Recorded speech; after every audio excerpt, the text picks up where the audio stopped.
अच्छा, तो ये हम इनकी केमिकल प्रॉपर्टीज हमने जनरल प्रॉपर्टी शुरू की थी। तो इसमें पहली जो है वो है इफेक्ट ऑफ हीट, कि अगर जैसे हमारे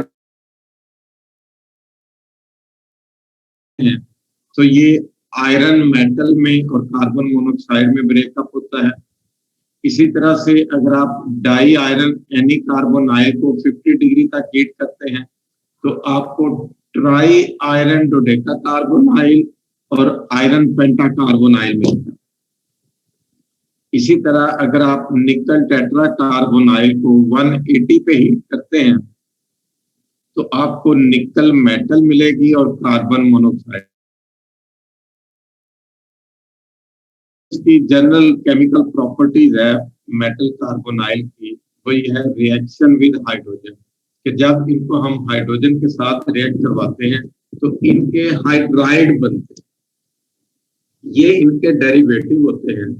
जैसे ये है di cobalt octa carbonyl, hydrogen gas के साथ जब इसको हम 165 डिग्री पे हीट करते हैं 200 एटमॉस्फेरिक प्रेशर पे, तो हमें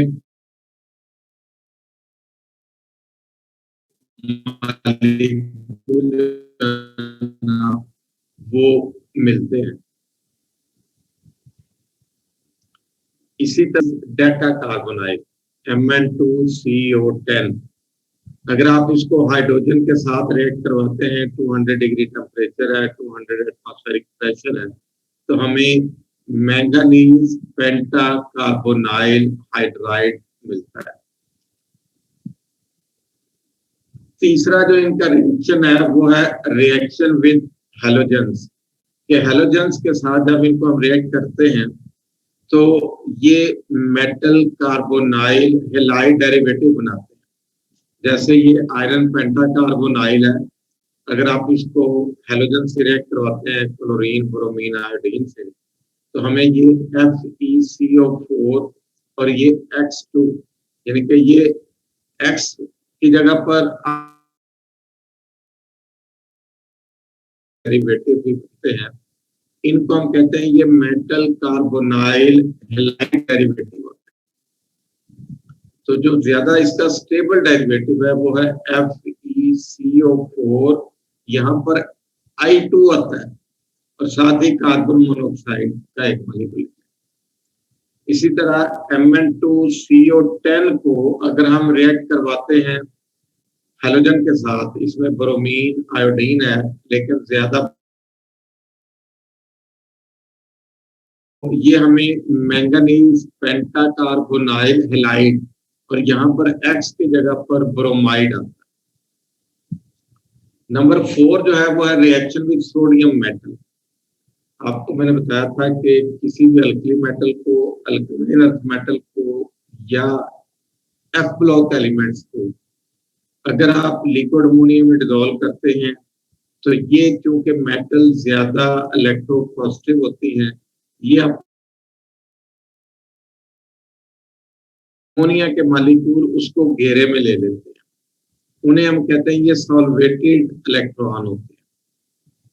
ये किसी भी दूसरे मॉलिक्यूल में एड अप होकर तो उसको रिड्यूस कर देते हैं। तो ये जो अल्कली मेटल या अल्कलाइन अर्थ मेटल को जब लिक्विड अमोनियम में डिसॉल्व करते हैं तो हमें ब्लू कलर का सॉल्यूशन मिलता है। वो एक रिड्यूसिंग सॉल्यूशन होता है। जैसे सोडियम अपने इलेक्ट्रॉन लूज करके सोडियम आयन में कन्वर्ट हो जाता है। तो ये Fe2CO9 अगर उसमें ऐड करते हैं तो ये इलेक्ट्रॉन जो है ये आयरन को मिल जाते हैं। तो ये होता है FN2F स्क्वायर ब्रैकेट, क्योंकि इसमें आयरन के ऊपर -2 चार्ज होता है। तो ये 2 सोडियम आयन उसको बैलेंस करते हैं। इसको अगर आप सोडियम मेटल से रिएक्ट करवाते हैं लिक्विड अमोनिया के अंदर तो ये सोडियम कोबाल्ट को अपना एक इलेक्ट्रॉन दे देता है, तो ये बनता है सोडियम टेट्रा कार्बोनाइल कोबाल्टेट। अब इसमें कोबाल्ट के ऊपर -1 चार्ज आ जाता है, तो सोडियम पर पॉजिटिव चार्ज है, ओवरऑल इस कॉम्प्लेक्स पे नेगेटिव चार्ज है। नंबर 5 जो है वो है रिएक्शन विद नाइट्रेट करवाते हैं 95 डिग्री पर आयरन पेंटाकार्बोनाइल को, तो इसे हम कहते हैं ये उनके नाइट्रोसाइल डेरिवेटिव है। ये बन जाएगा FeCO twice NO twice plus 3 carbon monoxide के मॉलिक्यूल मिलते हैं। इसी तरह अगर आप डाई कोबाल्ट ऑक्टाकार्बोनाइल में नाइट्रिक ऑक्साइड गैस पास करते हैं 40 degree tri carbonyl nitrosyl plus 2 carbon monoxide के मॉलिक्यूल जो है वो। नंबर 6 जो है वो आ जाते हैं सब्स्टिट्यूशन रिएक्शन। सब्स्टिट्यूशन रिएक्शन वो होते हैं जिनमें एक ग्रुप दूसरे ग्रुप को रिप्लेस कर दे, उनको हम कहते हैं ये सब्स्टिट्यूशन रिएक्शन होते हैं। एक्सक्यूज मी सर, बस ये हमारे जी बेटे सर जो आप पढ़ा रहे हैं और जो आपने स्लाइड,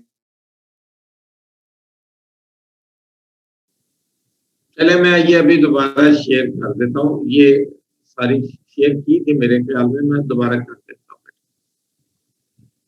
इसी तरह से ये सब्स्टिट्यूशन रिएक्शन है। टेट्राकार्बोनाइल जो है, जब ये अल्काइल साइनाइड, इसको अल्काइल नाइट्राइल भी कहते हैं, इसके साथ रिएक्ट करवाते हैं, तो ये चारों कार्बोनाइल जो है ये अल्काइल नाइट।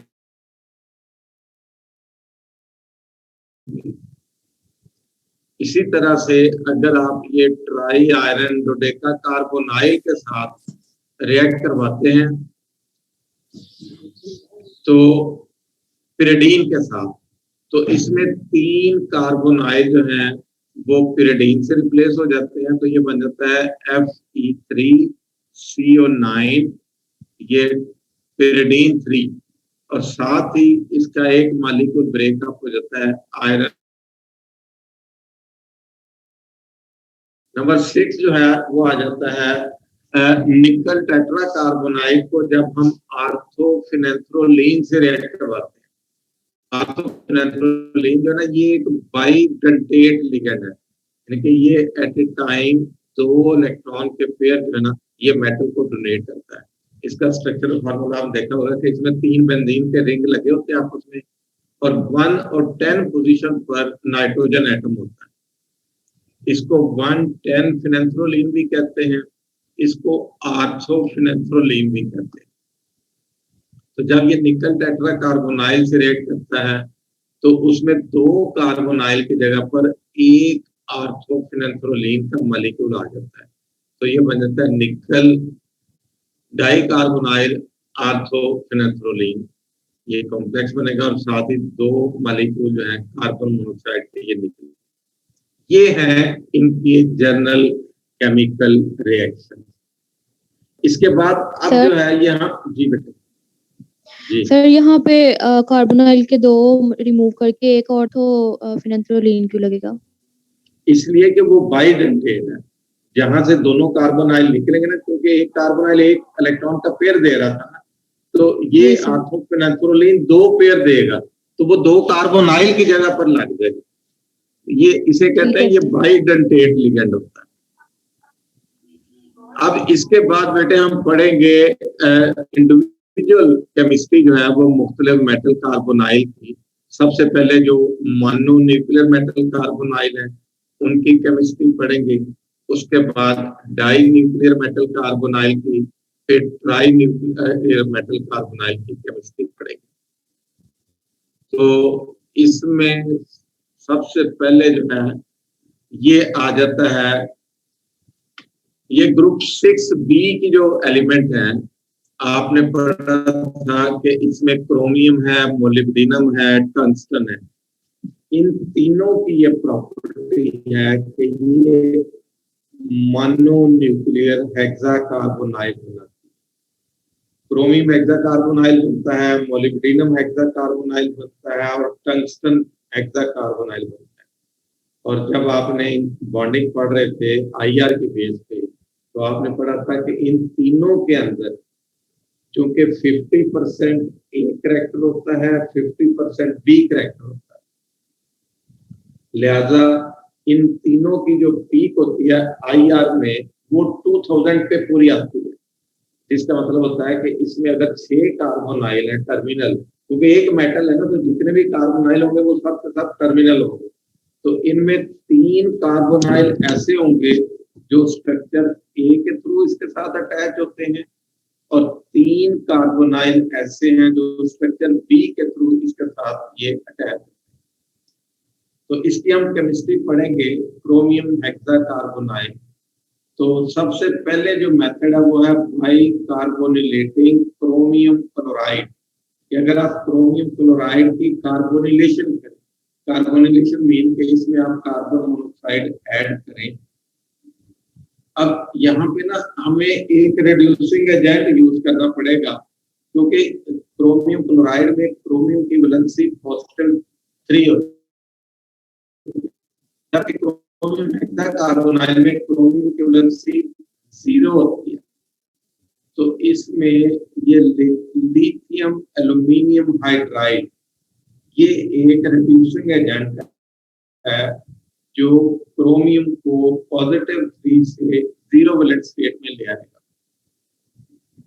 तो ये 115 डिग्री टेम्परेचर है, 70 एटमॉस्फेरिक प्रेशर होता है, इसमें ईथर को हम सॉल्वेंट लेते हैं, तो ये क्रोमियम क्लोराइड से रिएक्ट करेगा तो हमें क्रोमियम हेक्साकार्बोनाइल मिलेगा। इसी तरह से ये आप क्रोमियम क्लोराइड लें, ये एक ईथर होता है, इसका नाम होता है डाइग्लाइम ईथर, डाइग्लाइम ईथर। इसमें क्रोमियम क्लोराइड को डिसॉल्व करते हैं, सोडियम मेटल को भी डिसॉल्व करते हैं, फिर उसमें कार्बन मोनोऑक्साइड पास करते हैं 25 डिग्री सेंटीग्रेड जो कि रूम टेम्परेचर है, लेकिन प्रेशर 1 एटमॉस्फेरिक प्रेशर होता है। तो हमें इंटरमीडिएट स्टेप के ऊपर ये एक कॉम्प्लेक्स साल्ट मिलता है जिसमें, क्योंकि इस पर पॉजिटिव 1 चार्ज एक पर होगा तो 2 पे पॉजिटिव 2 होगा, और ये जो क्रोमियम पेंटाकार्बोनाइल है इस पे -2 होता है, और साथ ही सोडियम क्लोराइड मिलेगा। अब इसमें जब हम कार्बन मोनोऑक्साइड पास करते हैं, ये जो इंटरमीडिएट चीज बनी है 0 डिग्री सेंटीग्रेड पर कार्बन मोनोऑक्साइड पास करते हैं, तो ये क्रोमियम हेक्साकार्बोनाइल में कन्वर्ट हो जाता है। क्रोमियम हेक्साकार्बोनाइल, आपने क्रोमियम क्लोराइड लिया, इसमें क्रोमियम की वैलेंसी पॉजिटिव 3 थी, आपने रिड्यूसिंग एजेंट पहले रिएक्शन में लिथियम एल्यूमिनियम हाइड्राइड ये रिड्यूसिंग एजेंट है, दूसरे रिएक्शन में सोडियम मेटल या ये रिड्यूसिंग एजेंट, तो इनकी मदद में जब रिड्यूस करते हैं क्रोमियम जो 0 वैलेंट स्टेट में आ जाता है, तो ये क्रोमियम हेक्साकार्बोनाइल होता है। इस तरह दूसरा जो रिएक्शन है वो सर स्लाइड में तो जरा सा भी नहीं है जहां से आप पढ़ा रहे हैं। स्लाइड में क्या है सर? स्लाइड पे वो मटेरियल है ही नहीं जो आप पढ़ा रहे हैं, वो टॉपिक ही नहीं है। नहीं, ये जो शेयर हो रही है स्लाइड उस पे नहीं है। नो सर नहीं है, हमें तो जब से क्लास शुरू हुई है एक ही स्लाइड शो हो रही है प्रॉपर्टीज वाली बस। मैं दोबारा इसको शेयर करता हूँ बेटे।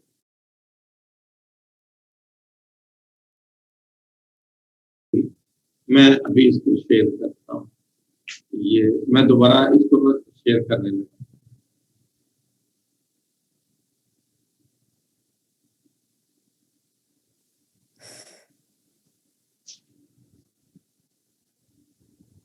अब देखिए अब शेयर हो रही है क्रोमियम हेक्साकार्बोनाइल। यस सर हो रही है। अच्छा तो पहला जो आपने क्लोराइड को ही आपने कार्बोनिलेशन की है, किसी रिड्यूसिंग एजेंट की मौजूदगी में, जैसे सोडियम मेटल की मौजूदगी में या लिथियम एल्यूमिनियम हाइड्राइड की मौजूदगी में, तो आपको क्रोमियम हेक्साकार्बोनाइल मिला। ये दो रिएक्शन आपको। दूसरा जो रिएक्शन है वो है फ्रॉम, इसका नाम होता है ट्रेस एसिटाइल एसीटोनेटो क्रोमियम 3।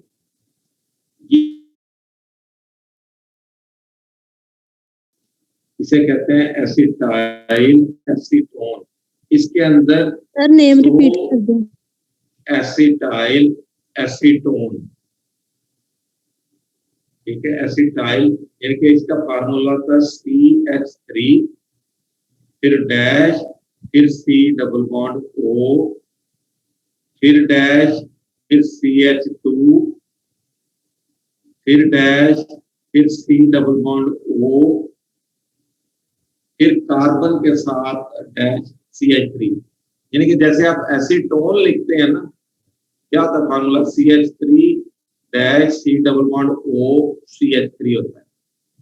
तो फर्क यह है कि एक तरफ आपने जो CH3 लिखा है ना, उसमें एक हाइड्रोजन निकाल के वो CH2 रह जाएगा, तो उसके साथ आपने एसिटाइल ग्रुप लगा देना है, लेकिन उसके साथ C डबल बॉन्ड O और CH3 लगा। इसे कहते हैं एसिटाइल एसीटोन। ये दो टॉटोमेरिक फॉर्म में रहता है। इसमें एक C डबल बॉन्ड O जो होता है ना, उसमें एक बॉन्ड मूव करके ऑक्सीजन पे चला जाता है, तो उस पे नेगेटिव चार्ज आ जाता है। तो अब ये जो मॉलिक्यूल होता है एसिटाइल, इसे एसीटोनेट, इसका नाम होता है एसिटाइल एसीटोनेट, जिस पर नेगेटिव चार्ज होता है। और ये भी एक बाइडेंटेट लिगेंड है जो दो पोजीशनों से अटैच होता है उसके साथ, मेटल के साथ। और ये बड़ा अच्छा एक लिगेंड है जो तकरीबन तमाम मेटल आयन के साथ बड़े कलर्ड कॉम्प्लेक्स बनाता है। तो इसमें क्रोमियम की वैलेंसी पॉजिटिव 3 होती है और एक एसिटाइल एसीटोनेटो पर -1 चार्ज होता है। जब इस पर नेगेटिव चार्ज आएगा ना, तो इसका नाम होगा एसिटाइल एसीटोनेटो, या इसको एब्रिविएट करके लिखते हैं एक लिखते हैं, एक। तो इसमें कार्बन मोनोऑक्साइड पास करते हैं ईथर सॉल्वेंट की मौजूदगी में, 80 से 170 डिग्री टेम्परेचर पे हीट करते हैं, 200 एटमॉस्फेरिक प्रेशर। तो हमें क्रोमियम हेक्साकार्बोनाइल मिलता है, प्लस एसिटाइल एसीटोन अलग हो जाता है। तो ये दूसरा मेथड है।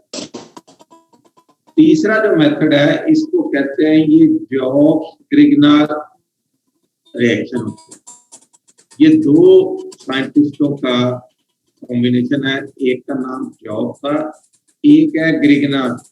जैसे ग्रिग्नार रिजेंट, क्योंकि उसने जॉब ने ग्रिग्नार रिजेंट को यूज किया, इस वजह से इसका नाम जॉब्स ग्रिग्नार रिएक्शन भी रखा गया। तो इसमें क्रोमियम क्लोराइड लेते हैं, उसको ईथर में डिसॉल्व करते हैं, उसमें फिनाइल मैग्नीशियम ब्रोमाइड को ऐड करते हैं जो कि ग्रिग्नार रिजेंट है, और फिर इसको -70 डिग्री पे कूल करते हैं और कार्बन मोनोऑक्साइड पास करते हैं। आप 10 मिनट, और ये हमें क्रोमियम हेक्साकार्बोनाइल मिल जाता है। ये हमें क्रोमियम हेक्साकार्बोनाइल मिलता है। तो ये इसकी प्रेपरेशन के 3 मेथड है क्रोमियम हेक्साकार्बोनाइल। अब इसकी हम फिजिकल प्रॉपर्टीज पढ़ेंगे कि chromium hexacarbonyl exist as colourless crystalline solid.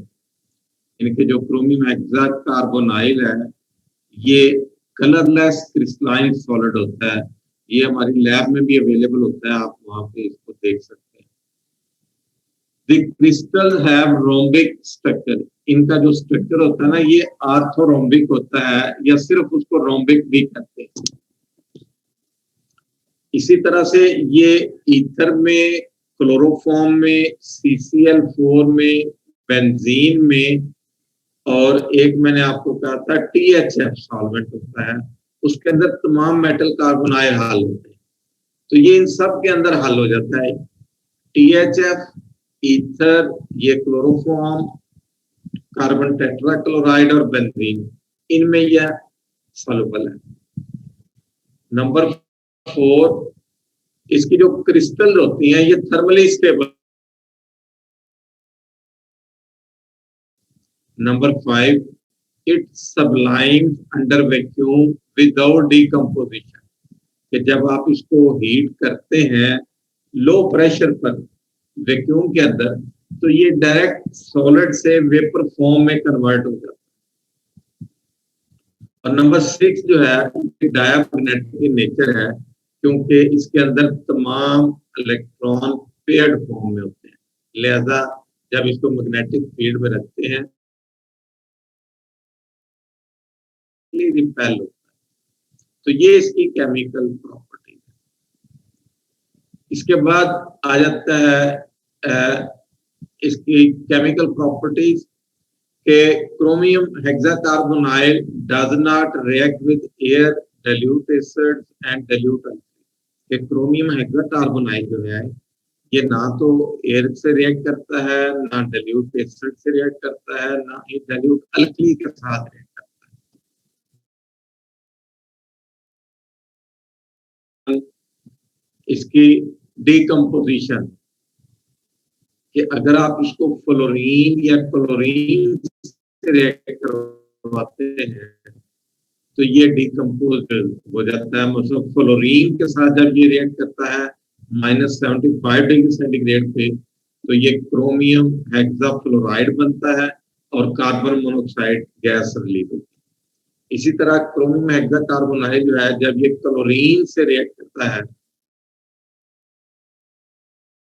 Carbonyl जो है वो 3 क्लोराइड ग्रुप से रिप्लेस हो जाते हैं और हमें इस तरीके से ये कार्बन मोनोऑक्साइड के 3 मॉलिक्यूल मिलते हैं। जब ये 2 से मल्टीप्लाई करेंगे तो ये 6 कार्बन मोनोऑक्साइड मिल जाए। एक मिनट बेटे जरा होल्ड करें, कॉल आ रही है इस्लामाबाद से।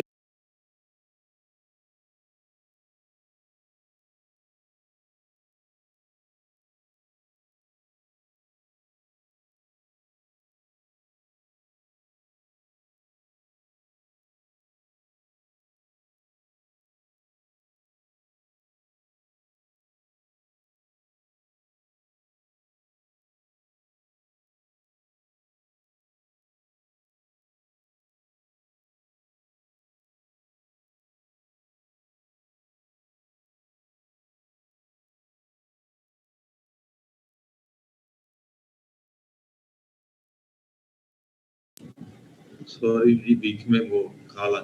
अच्छा, नंबर 2 जो है वो है रिएक्शन विद सोडियम मेटल। जैसे आपने पहले भी पढ़ा था कि सोडियम मेटल जो है इसको लिक्विड अमोनियम में डिसॉल्व करते हैं तो हमें ब्लू कलर का सॉल्यूशन मिलता है जो कि एक रिड्यूसिंग एजेंट होता है। तो जब ये सोडियम मेटल से रिएक्ट करेगा तो सोडियम अपने इलेक्ट्रॉन जो लूज करेगा वो क्रोमियम को दे देगा, तो ये क्रोमियम पेंटाकार्बोनाइल, इस पर -2 चार्ज आ जाता है, तो ये फिर सोडियम आयन बन जाता है। तो 2 सोडियम आयन इसको बैलेंस कर देते हैं, तो ये इस तरीके से सोडियम साल्ट इसका बन जाता है। नंबर 3 जो है वो है सब्स्टिट्यूशन रिएक्शंस, कि वो रिएक्शन जिनमें एक ग्रुप दूसरे ग्रुप को रिप्लेस कर देता है, इन कहते हैं। मतलब ये क्रोमियम हेक्साकार्बोनाइल है, अगर आप इसको पिरिडीन के साथ रिएक्ट करवाते हैं तो पहले स्टेप में 2 पिरिडीन के मॉलिक्यूल 2 कार्बोनाइल को निकाल के उनकी जगह पे आ जाएंगे, तो ये हमें येलो ब्राउन कलर का कॉम्प्लेक्स मिलेगा, CrCO4 पिरिडीन 2। इसमें अगर आप मजीद पिरिडीन को ऐड करते हैं तो फिर हमें की क्रिस्टल मिलती हैं जिसमें क्रोमियम के साथ 3 कार्बोनाइल और 3 पिरिडीन होते हैं। इसका मतलब है क्रोमियम के साथ 6 कार्बोनाइल थे, जिनमें से 3 जो है वो पिरिडीन से रिप्लेस हो गए। तो ये ब्राइट रेड कलर की हमें क्रिस्टल जो है ये मिलेगी, जो इस मॉलिक्यूलर फार्मूले को वेरीफाई करेंगे, क्योंकि क्रोमियम हेक्साकार्बोनाइल जो है ये कलरलेस क्रिस्टल फॉर्म में एग्जिस्ट करता है।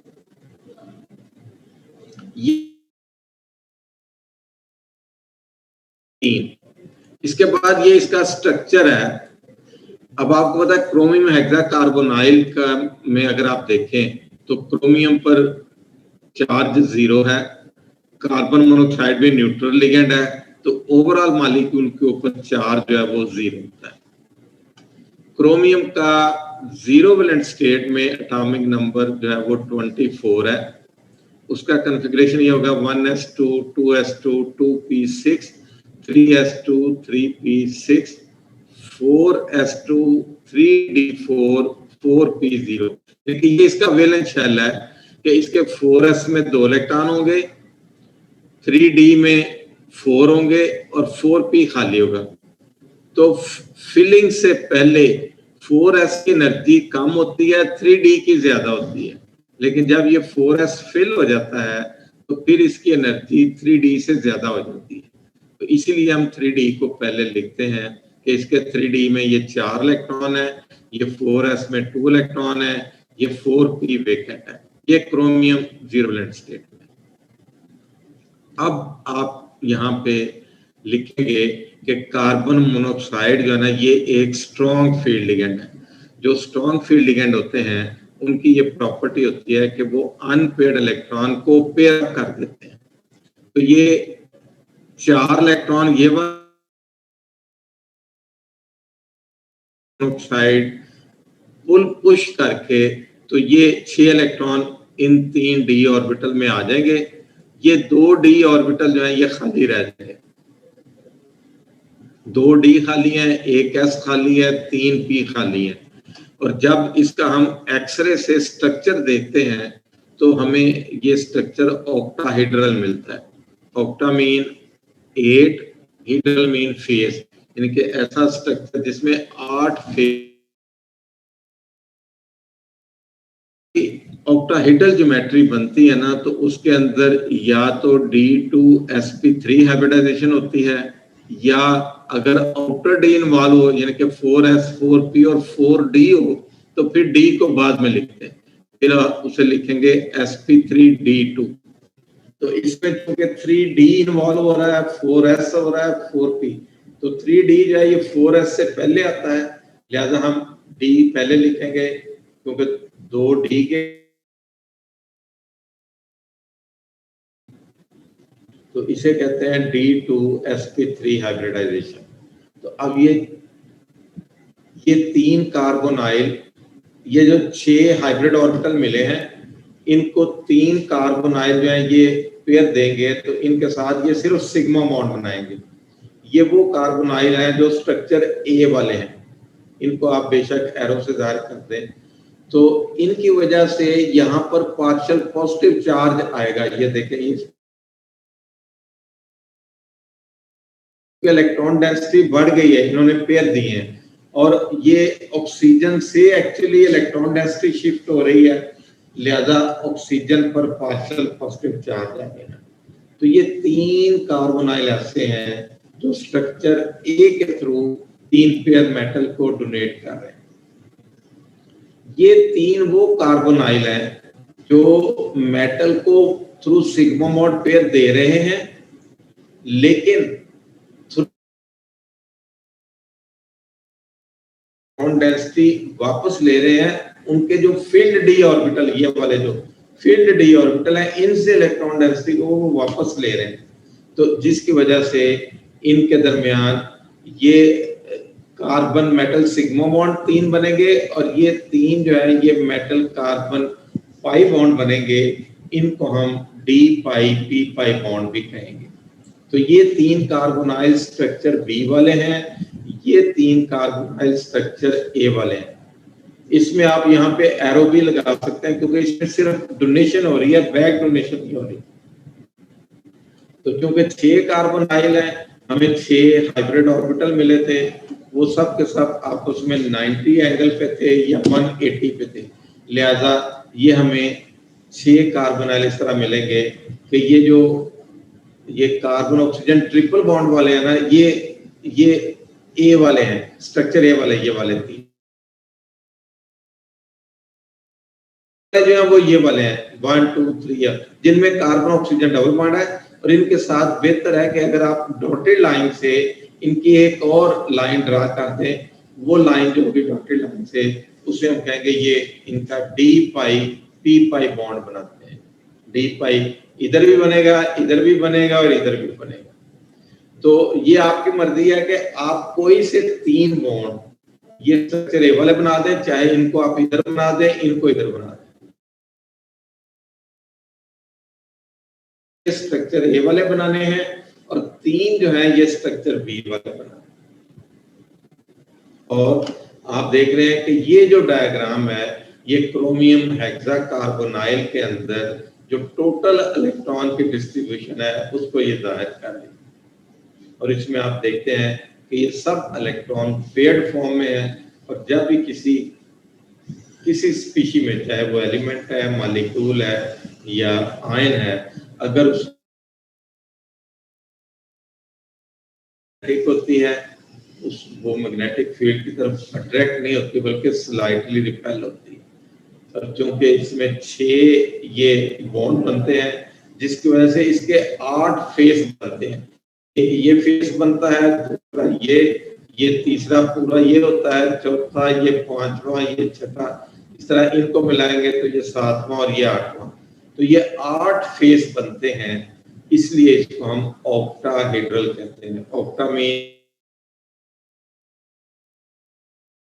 आज आपने एक मेटल कार्बोनाइल की केमिस्ट्री पढ़ी है, वो है क्रोमियम हेक्सा कार्बोनाइल की।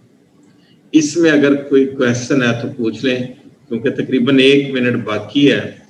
तो अगर ये बंद हो गए तो फिर आपको मैं ये सेंड कर दूंगा रिकॉर्डिंग की, और ये स्लाइड भी शेयर कर दूंगा जी। सर बाइडेंटेट जो लिगेंड है वो 2 इलेक्ट्रॉन शेयर करता है या 2 पेयर? दो पेयर शेयर करेगा, 2 पेयर। ठीक हो गया, 2 कोऑर्डिनेट बॉन्ड बनाएगा जी। जी इसमें सर जो सबसे पहला रिएक्शन आपने कराया ना हीट रिलेशन का, जी जी, केमिकल प्रॉपर्टीज ऑफ कार्बन, उसमें दूसरा रिएक्शन है जिसमें आयरन एनी कार्बोनाइल, उसकी सर प्रोडक्ट है ना वो लिखवा दे दोबारा। ये है Fe2CO9, इसका नाम है मेटल कार्बोनाइल है। इसके 3 मॉलिक्यूल हिस्सा लेते हैं 50 डिग्री पे। जब इसको हीट करते हैं तो ये एक तो Fe3CO12 में बदल जाता है, और साथ ही 3 मॉलिक्यूल जो है वो हमें FeCO5 के मिलते हैं, आयरन पेंटा कार्बोनाइल के। ठीक है, ये शेयर हो रही है, ये स्क्रीन शेयर हो रही है? जी जी सर, हो रही है। हाँ जी। तो नेक्स्ट